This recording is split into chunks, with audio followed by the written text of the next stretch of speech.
Today again we're continuing in our series on a successful prayer, or in effect praying successfully.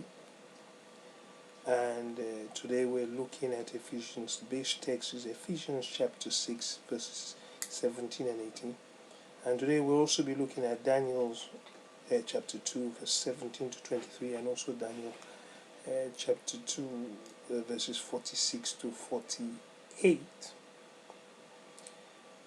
And we're looking at in a subtitle, praying when your reward is at stake. So praying when your reward is at stake, in effect.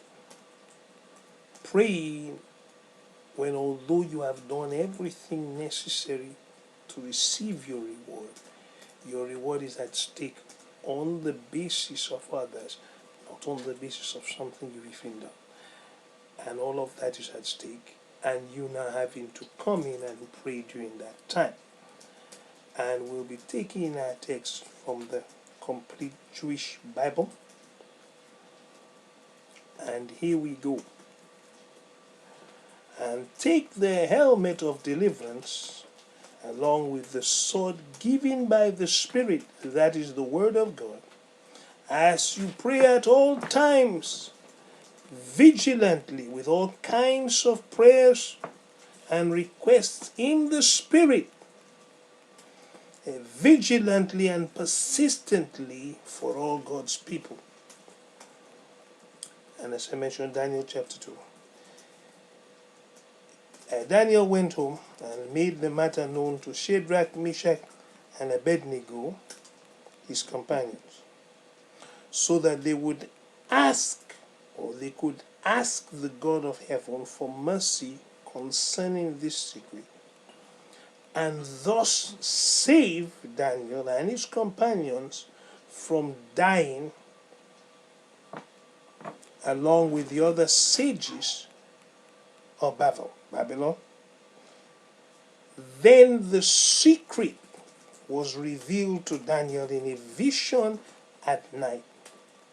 And Daniel blessed the God of heaven in these words: Blessed be the name of God from eternity past to eternity future, for wisdom and power are his alone. He brings the changes of seasons and time. He installs and deposes kings. He gives wisdom to the wise and knowledge to those with discernment. He reveals deep and secret things. He knows what lies in the darkness, and light dwells with him. I thank and praise you, God of my ancestors, for giving me wisdom and power, and revealing to me what we wanted from you, for giving us the answer for the king. And 46 to 48. And then King Nebuchadnezzar fell on his face and worshipped Daniel. He ordered a grain offering and incense be offered to him. To Daniel the king said, Your God is indeed the God of gods, the Lord of kings, and a revealer of secrets, since you have been able to reveal this secret. The king promoted Daniel to a high rank, gave him many rich gifts, and made him governor of the entire province of Babylon, and head of all the sages of Babylon. And as I mentioned, we're dealing with the subject of praying when your reward is at stake. And as I start today, I want to first of all give a background here, because the prayer that Daniel prays only arises because of what has happened. So something happened that prompted this prayer. So in effect, we could say this prayer would not have been prayed had these circumstances not arisen. And what we want to look at, as I said, you can go and look at the whole of this chapter for yourself. But I want to give background information here. Nebuchadnezzar had a dream that had been given to him by God. And this dream troubled him. So he was really troubled. And on this occasion, because several times before and he had had dreams before, and had mentioned it to the people he had trained and taught in order to be able to interpret dreams for him. So he had people trained, spent money and resources to train people so that they could hear and understand things God said to him. And he on this occasion took note and said, when he had this dream, said, look, now, I'm normally giving you guys the dream, and you normally give me an interpretation, but I'm not happy with the interpretation you guys give, because the interpretations you guys give me are lies. So, on this occasion now, I'm going to do differently. I am demanding now that not only do you interpret the dream for me, I'm not going to tell it to you, but that you tell me the dream. And so he's gone through times with them and asked them this question, and they told him, of course, let's be honest with you, nobody can do this. Now, listen to me, only the gods can interpret this. Only the gods can tell you what you dream. We can't. Tell us the dream, we'll interpret. And they've got to a point now, it's got to a sticky point where Nebuchadnezzar has come up with them, and then he now says to them, look, you guys are looking for time. You're looking to waste my time. Now, I'm going to start acting it. If you don't tell me this dream and its interpretation, I'm going to start cutting heads. And believe me, he meant it. So this man was serious on this occasion. I want you to tell me the dream and also tell me the interpretation. And it be important, it's important, I think it's important for me to just perhaps even just mention this here, because it will help us to see something. He said the king, this is what the man said. It's important, verse 11 said, the king is asking a difficult thing. Now listen carefully.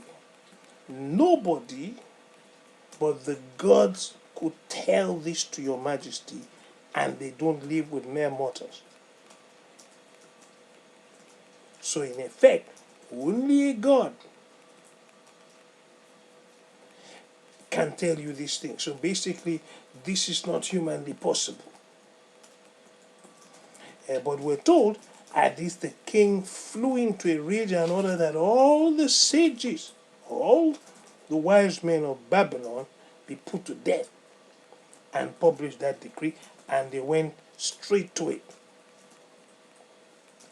Now, this is Daniel, Shadrach, Meshach, and Abednego happened to be amongst those people of the sages and all of that in Babylon, and had also gone through the training that Nebuchadnezzar had provided for them. Now, but this is the important thing to note here is this. While that training was going on, which is why I'm dealing with this here and showing us something that Daniel does. Now, during the period of time of this training of 3 years, when Daniel, Shadrach, Meshach, and Abednego saw the type of food that was prepared for them to eat in this period of time, they looked at that food and said, if we eat anything from here, we will be defiled. So they said, they went and spoke to the same area of Fellowship and said to him, now listen to us, we can't eat this food. Listen to me, we do God, and we can't eat that kind of food. And the man Arioch told him, listen to me, you all need to be a certain size and a certain weight, so you do have to eat that food. I'm not under any obligation to do this for you. But Daniel then said, okay, fine, that's fine. But okay, here's what we will do. We are going to eat vegetables. When he gave us vegetables. Now, And as a sign of the fact that we don't want you to have trouble because we look leaner than the others and the king may ask questions about it, Daniel said to him, now here's what we'll do. So we'll eat that vegetable and test us after a couple of days and test us and see the difference between us while we eat vegetables and they eat all that food, whether there's any difference in our weight. And of course, Daniel then put that in front of him, and at the end of that time, the man realized, he saw and recognized, oh wow, Daniel and Shadrach, Meshach, and Abednego still had their weight on. In fact, they were looking better than those others who had been eating all that other food, and therefore he now did not compel them anymore to eat this food. Now you say, well, why did you point this out before here? Why you point this out to us to see and understand? Because Daniel, Shadrach, Meshach, and Abednego made a decision. Now, in other words, the decision was from the Bible we have and the God we know. These are things God said we shouldn't eat or touch. So, therefore, we who do God have made a decision we are not going to eat that. And this is why I'm saying praying when your reward is at stake. So in effect now, Shadrach, Meshach, Abednego, and Daniel, for 3 years, think of it this way, for 3 years only ate vegetables and water day and night, in order that they will not defile themselves. So these guys have put themselves out to do the will of God in order that they will not be defiled. So they have done, watch me, they have done things for the name of God that prove that they would not compromise whatsoever to do anything that would put them in a position that means they will find themselves defiled, doing something wrong against their God. So they refuse to do anything wrong against their God, regardless of what that meant based on the king and the decrees of the king. So these are guys who have given themselves to God and done this. Now they find themselves in this position here, and that's what I mentioned about praying when your reward is at stake, that now somebody now on that basis now makes a decree. So the king, when he makes the decree, now you do need to realize this and understand this. The king was not conscious, so we can put it that way and say the king was not conscious of the fact that Daniel, Shadrach, Meshach, and Abednego had not eaten that food. The man hadn't told him that. He hadn't told him that they were different, that they had specifically refused it. He won't go say that at all. So he's not told the king this. So when the king gets angry and issues the decree, that decree applies also to Shadrach, Meshach, Abednego, and Daniel. So he starts to kill.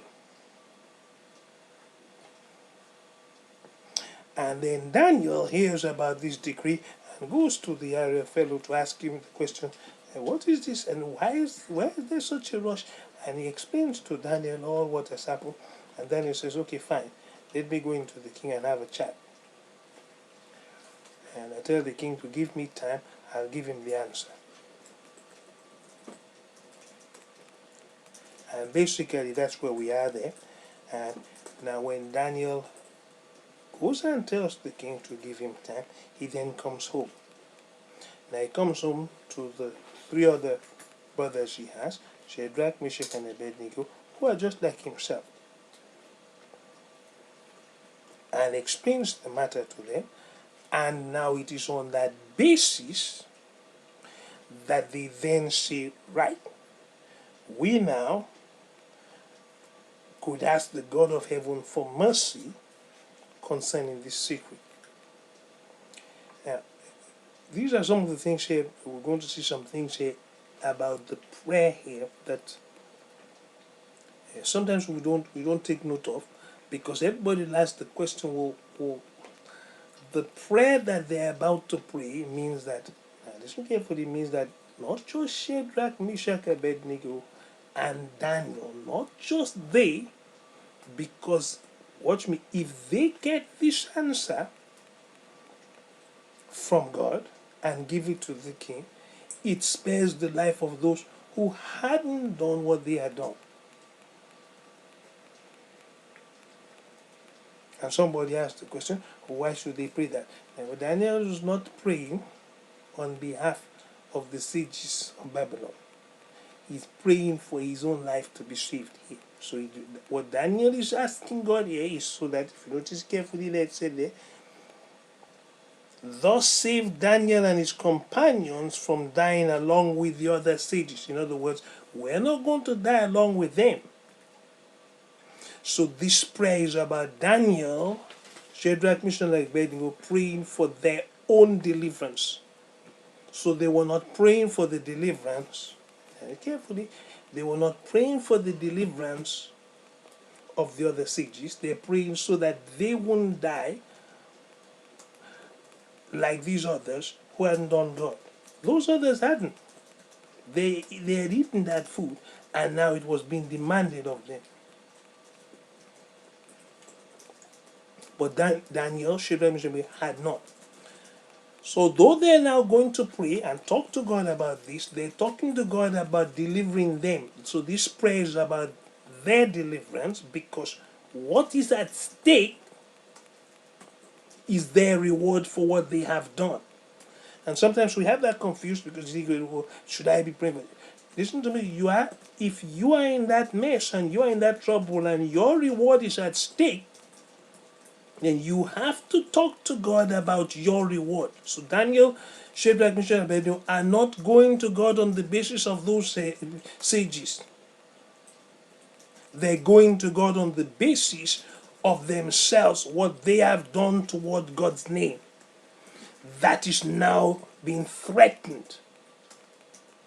And for all that they did for God, they're about to lose their lives. So therefore, they're going to God to make a petition of God, because basically the only person who would give an answer concerning this matter was God. Now, there's some things I need to point out here that will also help you tremendously. And don't ever forget these. These are so important. Now, if you look in the book of Daniel chapter 1, you find out that, listen to me carefully, Daniel was gifted. These are some of the things we need to learn in our spiritual walk with God. Daniel was gifted, in fact, he was gifted with wisdom and understanding, and had knowledge, understanding, and discernment, and interpretation of dreams, proverbs, enigmas. So he had the ability, listen carefully, he had the ability to understand and interpret a dream. So his gifting would have enabled him to interpret the dream. But this man wasn't asking for interpretation. He's asking for the dream. Now, Daniel wasn't gifted with that. He wasn't gifted to receive the man's dream. That's why, watch me, and that's so important for us to always see. It is not the gift you possess. It is whether you can call on God when the heat is on. Now, Daniel's conduct of life is what now is going to mean he is able to call on God, not rely on the gift. So Daniel is not relying on his gift of wisdom and understanding and ability to interpret, because that's irrelevant here. The man wants to know the dream. Tell me what I dreamt. Otherwise you die. Daniel possessed the second part. But now, here's where it really counts. Can Daniel call on God and get an answer from the God who gave that dream? Because that is going to determine whether Daniel lives or dies. Not his gift. So it's important for us to see this, because several times everybody keeps on going about the gift God has given me, the gift I have, the gift God. I know God has gifted you. Thank God for your gift. But let me tell you something, you need to be able to call on God, because most of the time when it really matters, no different in the case of Joseph, no different in the case of Joseph, it wasn't Joseph's ability to interpret the dream that was needed, it was God. That's why he told Pharaoh, no different from that, he told Pharaoh plainly, listen to me, the thing is not in me. I used to be an interpreter, it got me nowhere. But God will give you an answer of peace. Let me tell you something. The answer of peace God gave meant that Joseph's circumstances changed. He said, I'm not no interpreter. Forget my gift. It's my relationship with God that is going to determine what happens. And that's the key we need to realize. So our praying, which is why Paul mentions, which we're looking at, all kinds of prayer and petitions in the Spirit, because that is what is going to carry you through. And that's what Daniel does here. So Daniel, they now come to God. Now, of course, Daniel, them were not sinning. So they were in continuous contact with God. So they come to God and ask God for mercy. If you notice, even in their prayer here to God, he said they could ask God of heaven for mercy concerning this secret. Because really, the reason why they're asking for mercy is, listen to me, this one would none of us possess this. In other words, unless God sees fit to reveal this to us, none of us, we don't possess the kind of gift that can tell that dream. So there's nothing we possess or have that can make us do this. The only person who has revelation, who knows, well, God gave Nebuchadnezzar the dream, so God certainly knows it. So unless God downloads that dream and its interpretation, we're done for. And that's what I'm saying to you. They're praying now when their reward is at stake, because all those years they've given to God, somebody just wants to snap out their lives. Just like that. Just like everybody else's. But Daniel them had given their time to make sure they didn't compromise against God. Why should they just die with everybody else? Why should they just be banded together with everybody else and be killed for no reason? So they come to God and plead with God for mercy. And as I mentioned, mercy because they knew this is not one we, listen to me, there's no, God hasn't given anybody the grace to know somebody else's dream. So it's not a grace. I'll say that again. So there's a big difference between grace and mercy. Grace is God's ability given to you to do something. None of them were given. God hasn't graced anybody to see into another person's dreams. It's not the grace God offers. Therefore, they're needing mercy, because only God, in His mercy, would choose to reveal this to somebody. Now, let me tell you something. If Daniel, Shadrach, Meshach, and Abednego had been sinning and living a life of compromise, let me tell you something, God wouldn't be telling them nothing. So they will not be getting an answer from God if they had been living in sin, which is why it's important for each of us to realize this. Your conduct, continual conduct in God is important. Continuously, because you never know when. Because in this occasion, something has happened. But Daniel, Shadrach, Meshach have not been sinning. They have been living right before God. So when they now approach God for mercy, the Bible tells us that the mercy of God is toward those who fear Him.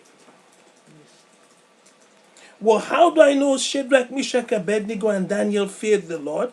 How do we know they feared the Lord? Because when they saw that food, God didn't come down and bash their heads and say, if you dare eat that food, God will harm you. No.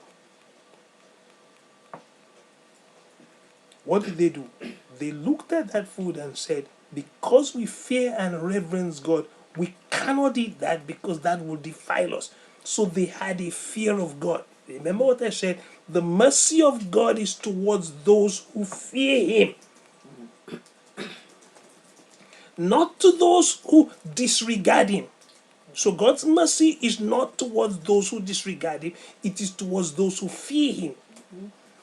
And they lived in fear of God, which is why they chose for 3 years to eat vegetables and drink water, because they feared God more than to enjoy and have that wonderful food that they know they shouldn't have, that will bring them defilement.